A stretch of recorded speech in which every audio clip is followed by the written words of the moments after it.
Bonjour, c'est Rémi pour le podcast de Parlons Argent. On se retrouve aujourd'hui pour parler du réinvestissement. Alors qu'est-ce que c'est que le réinvestissement? Donc c'est ce que moi j'appelle le réinvestissement en tout cas. C'est, on dit, entre guillemets, la prochaine étape. L'étape où tu vas arriver à... Une fois que tu auras donc évidemment passé par cette phase d'investissement principal, donc investir dans les produits dont on a parlé, les produits pour devenir rentier. Il y a un moment où ton capital va arriver en fait à une importance où tu vas pouvoir réinvestir une partie du rendement dans des produits d'investissement qui sont beaucoup plus sécures. Voilà, qui va te permettre de sécuriser ton patrimoine. Voilà, parce que même si effectivement tu as certains produits d'investissement qui sont assez sécures, hein, qui sont pas vraiment très dangereux, tu as quand même des produits qui sont encore plus sécures. Donc ça c'est très important. Donc l'idée, concrètement, c'est la phase 1, tu investis ton argent, tu remets au pot tous les mois, voire toutes les semaines dans certains trucs, pour certains produits, hein, je parle, tu réinvestis très régulièrement une partie de ton salaire dedans, d'accord. Le rendement que tu obtiens tous les mois, enfin tous les trimestres, tous les années, tu le réinvestis également. Donc effet boule de neige, hein, ça te permet de t'enrichir encore plus rapidement. Et à un moment, voilà, donc tu fais transiter ton capital du plus risqué au moins risqué. Donc comme on avait vu, hein, donc tu peux très bien commencer par des choses qui sont risquées. Si par exemple tu es jeune et te diriger de plus en plus vers des produits moins risqués, d'accord. Plus tu vas vieillir. Et on a une autre phase où là vraiment tu as amassé un capital très important, vraiment considérable, une phase où tu vas arriver, où tu vas pouvoir prendre une partie de ce rendement et une partie du capital et le réinvestir dans des produits, ce que j'appelle moi de réinvestissement et de solidification de ton capital. Parce que ça te permet de poser ton capital de manière très sécure dans le temps. Voilà. Pour assurer que voilà, ce capital-là, il va perdurer. Alors ça ne veut pas dire que ce sont des produits d'investissement qui n'ont pas de rentabilité, ça veut simplement dire que c'est pas fait à 100% pour gagner du rendement considérable. Ça c'est très très important de le comprendre. Donc tu auras réinvesti au fur et à mesure effectivement dans les produits d'investissement et à un moment tu arrives effectivement à ce moment où tu as assez de capital déjà pour voir venir, pour voir venir le reste de ta vie entre guillemets, et tu as besoin quand même d'assurer ton capital parce que tu peux toujours continuer d'investir dans les produits d'investissement, mais disons que si tu veux gérer ton capital et ton argent de manière vraiment sécure, tout en étant comme je te l'expliquais au début de ta vie, tu peux te permettre de prendre plus de risques. Quand tu arrives, je dirais, à un âge où tu veux prendre ta retraite, arrêter de travailler et profiter de ton argent, tu peux donc profiter une partie de ton argent pour vivre, et l'autre partie, donc le rendement entre guillemets superflu que tu n'as pas forcément besoin, le réinvestir dans des produits d'investissement qui vont t'assurer ton capital, d'accord? Donc ça soit le rendement ou même effectivement de vendre certains de tes actifs, voilà. Donc cette phase-là, c'est la phase 2, c'est la phase seulement que tu peux commencer réellement à prendre en compte quand tu sais que tu peux vivre avec le rendement de ton capital, d'accord?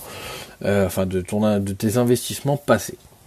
Alors comment concrètement ça se passe? Tu as pour moi deux piliers, deux types de réinvestissement. On a pour moi la phase 1, la première, celle qui est abordable assez rapidement, ça va être l'investissement dans les SCPI et les parkings. Alors SCPI, donc c'est un produit d'investissement qui ressemble un peu au rate, hein, on a parlé des rates l'autre fois, mais là c'est vraiment, si tu veux, un produit d'investissement 100% immobilier, d'accord? Donc c'est que de l'investissement dans l'immobilier, donc c'est des rendements liés à par exemple à des locations de bureaux, locations de de locaux commerciaux, enfin voilà, ce genre de choses. Donc ça c'est du 100% immobilier SCPI, donc là l'intérêt c'est qu'effectivement c'est du solide, hein, puisque c'est de l'immobilier, donc tu as un rendement qui est peut-être pas très très intéressant, qui est pas forcément très très important, mais voilà, ça a le mérite d'exister, et surtout ça assoit ton capital, quoi, ça permet de sécuriser ton capital dans le temps. L'autre, c'est donc le parking, comme je te disais. Le parking a l'avantage que c'est accessible facilement en termes d'investissement, parce que acheter une place de parking, c'est pas forcément très très cher. Tu vas avoir un rendement dessus, voilà, il est peut-être un peu meilleur, mais surtout voilà, généralement ça prend de la valeur dans le temps. Et ça ne baisse pas, la valeur ne baisse pas, donc ça permet d'assurer ton capital, voilà. Et tu as, voilà, en termes de, on va dire d'assurance de ton capital, ça pose ton capital dans un actif qui est très solide, voilà. Donc ça c'est vraiment le premier palier. Et le deuxième palier, bah tu l'auras compris, c'est le plus compliqué, on va dire, hein, puisque c'est pas le plus accessible. Ça va être l'immobilier de manière générale. Donc l'immobilier de manière générale, ça va être ta résidence principale par exemple. Ça va être, tu peux également acheter, ça peut être ta résidence secondaire également, hein, bien sûr. Alors là il n'y aura pas de rendement, bien sûr, mais si tu achètes ta résidence principale, forcément tu auras plus de loyer à payer, donc c'est une manière aussi de faire des économies et de gagner encore plus d'argent. Et sinon, si tu achètes ta résidence secondaire, tu achètes quand même un bien immobilier qui prend de la valeur, d'accord, ou en tout cas qui perd pas de valeur dans le temps. Donc ça te permet encore une fois d'asseoir ton capital. Ça c'est très très très important. En tout cas quand tu arrives à ce niveau-là, c'est très important. Après je pensais aussi, toujours dans l'immobilier, ça peut quand même être un investissement. Donc tu peux très bien acheter des appartements par exemple, ou des maisons, et les louer à des locataires sur du long terme. Donc ça te permet aussi d'acheter de l'immobilier et de financer même l'achat parce que si tu le loues, forcément tu as un rendement, donc tu peux te permettre d'acheter quelque chose peut-être même de plus cher que ce que tu t'aurais acheté. Enfin voilà, il y a des choses à voir. Après l'idée c'est quand même de limiter les crédits, hein. Limite le crédit, si tu peux investir cet argent de manière directe, sans passer par le crédit, c'est quand même la meilleure chose à faire. Voilà. Donc après dans cette deuxième phase, on a effectivement l'immobilier, mais je pensais à d'autres choses comme par exemple les œuvres d'art. Sont aussi des actifs. Alors c'est un peu plus compliqué parce qu'il faut un peu s'y connaître, mais si tu investis dans les œuvres d'art, tu peux aussi asseoir ton capital, parce que tout dépend évidemment dans ce que tu investis, mais ce sont des choses qui prennent de la valeur, et en tout cas qui n'en perdent pas, et souvent c'est très très très intéressant. Voilà, donc c'était important que j'en parle parce que c'est un petit peu la dernière étape entre guillemets de ton parcours pour devenir rentier. C'est cette étape qui est vraiment importante, où tu vas transiter entre l'investissement un peu plus spéculatif, d'accord, jusqu'à l'investissement, donc le réinvestissement de cet argent-là dans des produits qui sont plus solides. Donc l'immobilier en fait partie. Et donc les parkings, c'est un peu de l'immobilier à moindre coût, on va dire, hein. C'est pour ça que je l'ai mis dans la première étape, parce que on peut pas tout de suite des fois se permettre d'acheter sa résidence principale ou des appartements, quoi. C'est compréhensible. Voilà, en tout cas j'espère que ça t'aura aidé. C'est vraiment très très important, on y reviendra évidemment, parce que c'est plus une sorte d'introduction à tout ça. Mais on pourra en reparler de tout ça en détail, évidemment, c'est important. Je voulais te parler d'une chose super intéressante.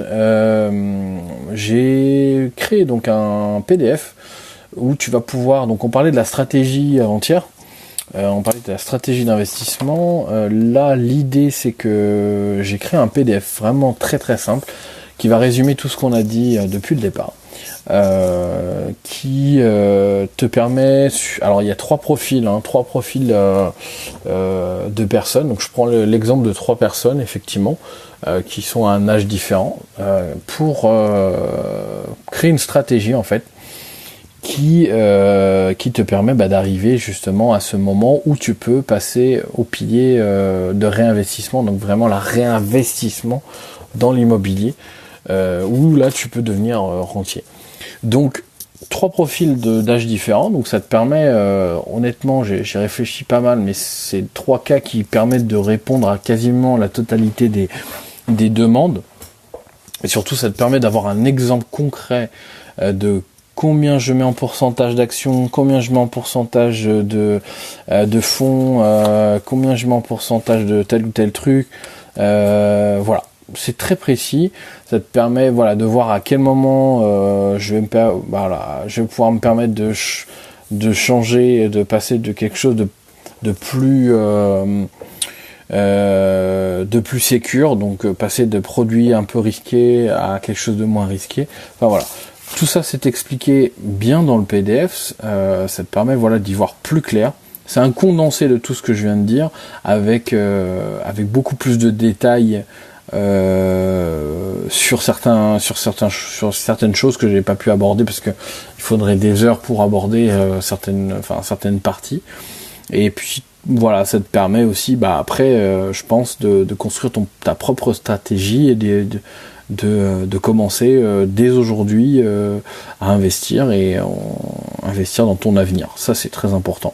Donc pour télécharger le PDF, c'est vraiment très simple. Tu vas sur Parlons Argent, Parlons Argent tout attaché, .info, et tu auras donc un formulaire d'inscription, un formulaire pour mettre ton adresse email, et tu recevras donc ce PDF samedi, puisqu'il sort samedi, donc j'espère que ça te plaira, parce que j'ai mis un peu de temps, même si c'est pas non plus quelque chose de très très long, c'est en tout cas c'est un beau condensé, ça te permettra d'y voir vraiment plus clair, c'est ça le plus important, et de construire toi-même ta stratégie sur la base de ces profils qui pour moi semblent être les plus représentatifs de cas qu'on peut avoir aujourd'hui suivant l'âge. Voilà, donc pour le télécharger, donc n'oublie pas, c'est parlonsargent.info, tout attaché, parlonsargent.info, tout attaché. Le formulaire, tu mets juste ton adresse mail et tu recevras tout ça samedi dans la journée. Et voilà, si tu as des questions, n'hésite pas, Parlons Argent, podcast, là pour le coup j'allais me tromper, donc c'est podcast parlonsargent@gmail.com. Un petit commentaire sur Apple Podcast si le podcast a plu, donc l'application Apple Podcast. Sur YouTube il est également disponible, et sur SoundCloud. Voilà, je pense que j'ai tout dit, je te dis à demain.